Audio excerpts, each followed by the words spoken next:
purposes of your media event on the 6th of July? No, I didn't know. Did you ask him for permission to have the media event on the 6th of July? I did not ask for permission, I informed him. I always do media briefing, I don't seek permission, just inform. We notify. Was that the first time that you had a press briefing? No, it was not. What are the other occasions when you had a press briefing involving SAPS? Oh, there are many press briefings I cannot recall, but there's a lot of them that I've had. I've been in the province for almost 5 years now, so I've had many press briefings in the past. But that would have been different. That is when you normally, maybe there's a breakthrough or a big investigation or something important to tell the public and the media. There are many things. There will be disasters, there will be police operations, and there will be events coming, sporting, political events, or whatever major events coming. There are many press briefings we are having over time. I've had many in the province. Now, in relation to the political killings task team, we know that the only people who had given press briefings or media briefings would have been the Minister of Police on behalf of the Interministerial Committee. Isn't that the case? That's what used to be, yes. That used to be the case. So this was an extraordinary event. It was an extraordinary because even that other one was not a written rule, but it was a practice which was acceptable. So what I did was not breaking any law nor any policy in the organization. Extraordinary because of the extent of the risk that we're facing. So why would you not have informed the National Commissioner what you intended to do, what you intended to say on the 6th of July? As I said, sir, in my period as a provincial commissioner in KZN for so many years, I've never had to tell the National Commission I'm going to have a press briefing to tell South Africans about the festive season operation launch. I never had any National Commission permission to tell me that I should have a press briefing about talking to South Africans about a murder that had happened, multiple murder that had happened in the area and what the police are doing about it. I never had to had any press briefing about those things. So we'll conduct press briefing as and when we see the need to inform the citizens. But given what you agree was an extraordinary event, that not even the National Commissioner was aware of what was going to happen at that event, and an event which I think arguably implicates him in the sense that he is the head of this organization that you say is being infiltrated, that is corrupt, and that is involved in organized crime. Do you think if I gave him, I'm sorry to ask a question, but if I assume, had I given the details of what I was going to say and it's going to implicate him, that likelihood is that... That's a rhetorical question. The likelihood... You're going to answer it. Yeah, no, that's what I'm saying. If I had told him the details, perhaps, of what I was going to say, being the head of the organization, the likelihood is that he was going to stop me from having the press briefing. He may have, because you said earlier in your evidence, quite rightly, that you take instructions from the National Commissioner. Would it have been an unlawful instruction to tell you, sorry, General Mkhwanazi, I don't think it's right, I don't think it's appropriate for you to have such a press briefing. In fact, I'm quite happy to have a meeting with you right now, given how angry you feel about these matters. Honorable Chair and members, had I told the National Commission of the details of what I was going to give a presentation on, I do not know what was going to be the response. I assume that had they responded by saying that I should not have a press briefing, I was not going to go ahead of course, I was not going to have that press briefing because it's my commander who would have given me instruction. So, but I didn't tell him.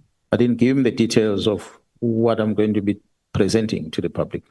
I just told him that I'm going to give a presentation about the political testing. And the presentation, I suppose, to put it mildly, caused some consternation because amongst members of the public, because you were also wearing camouflage. You weren't wearing your normal, ordinary police uniform that you would wear as the provincial commissioner. Some of your colleagues, other officers, were also in camouflage and seemed to be sort of wearing a mask to disguise their faces. And one saw, I think, I know nothing about guns, but it looks like something really heavy, a gun. What was the reason for that, or is that also nothing unusual? Well, I felt that I was going to take this posture because of the matter I was addressing and the people that are implicated into what I wanted to address.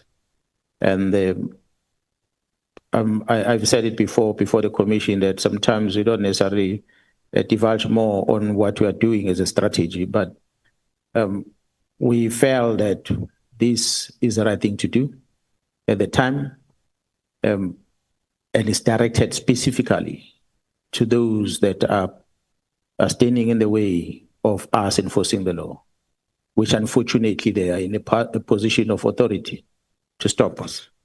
So it was that battle mode that we wanted to display on the day.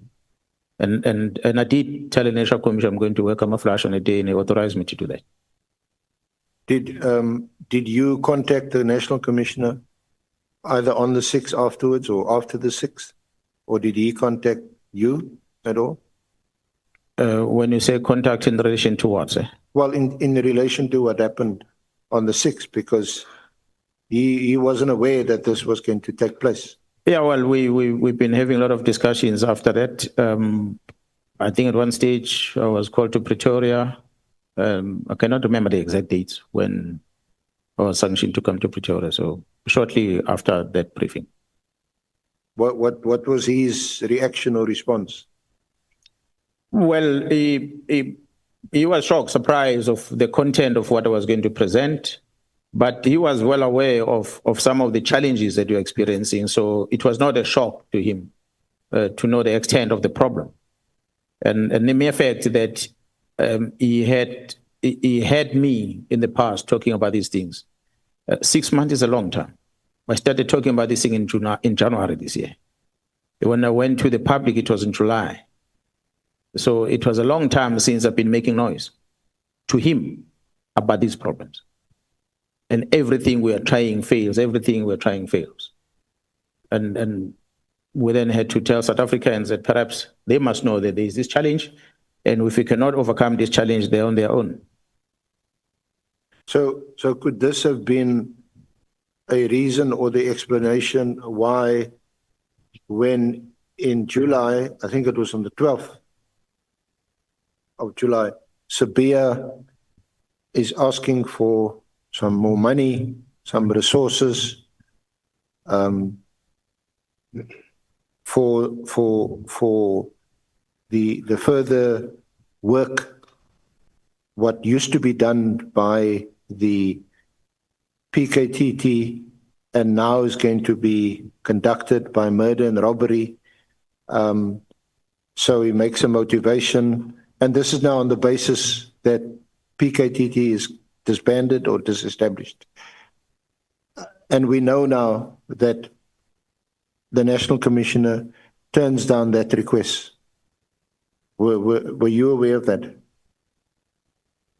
The National Commission brought it to my attention because I was not informed about that. I must say, I think it was on the 8th of July, just after my press briefing.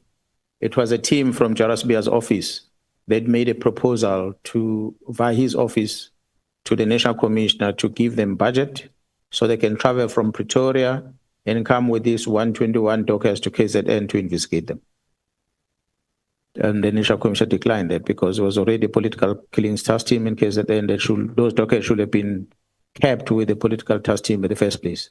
So he did not see why were they taken to Pretoria first place and why then there's a request for an extra budget to send people from Pretoria to KZN to investigate, whereas there's someone in KZN to do that.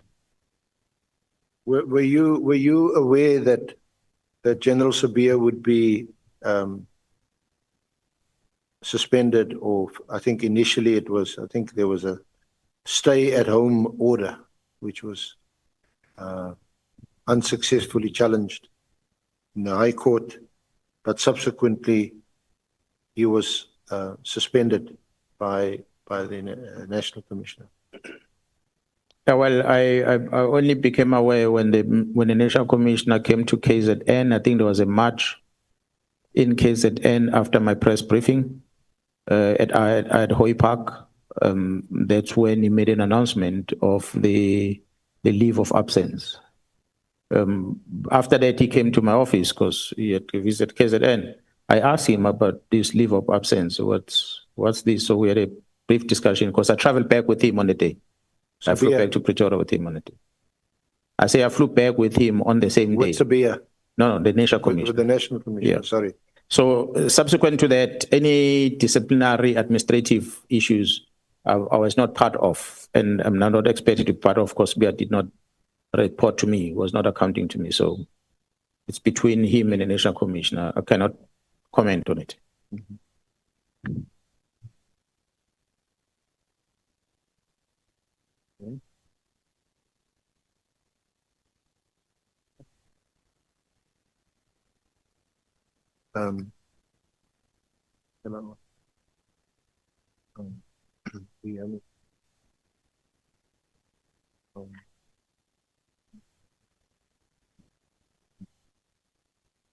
Honorable Chair, can we have a short adjournment? I think I'll be another 45 minutes, an hour. But it would help if I can just literally get my ducks in a row and try and condense that period as far as possible. Yeah, we are breaking for dinner. And then we are going to come back after an hour. So what it means is that